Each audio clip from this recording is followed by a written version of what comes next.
গাছ কয়েকদিন আগে যাওয়ার আগেই কিনেছিলাম। আমার সব থেকে ভালো লাগে এই লজ্জাপতিটা, কারণ এটা অনেক কিউট।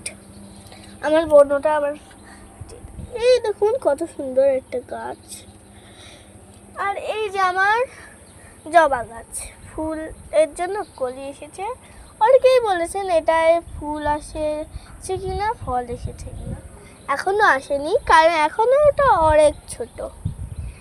এই যে আমার স্পাইডার প্ল্যান্ট যাওয়ার আগে কিনেছিলাম, ফুলও এসে গেছে এখন।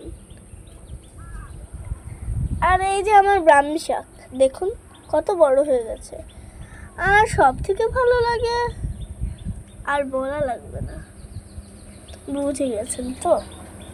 তো চলুন এখন আমার বেলি ফুলের কাছে যাই।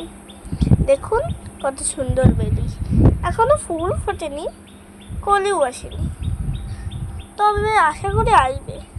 আর এখানে আছে আমার সাদা নয়নতারা, এর উপরে আবার আমি থানকুনি পাতাও লাগিয়েছি। এই বেলি গাছটায় প্রথমবার ফুল আসছে। এই দেখুন কলি, এই দেখুন তুলসী গাছগুলো কত বড় হয়ে গেছে। আর এই যে আমার থানকুনি পাতা কত সুন্দর। এই যে আমার আরেকটা ব্রাহ্মী, এই যে আমার পুদিনা পাতা, এই যে আমার অ্যালোভেরা গাছ, আর এই যে আমার মরিচ গাছ। অনেকেই বলেছেন বড় মরিচ গাছটার তো এখন কোনো খবরই নেই, ওটা মারা গেছে, এসে দেখলাম। এই দেখুন মেহেন্দি পাতাগুলো কত কত বড়, এই দেখুন এসে দেখলাম।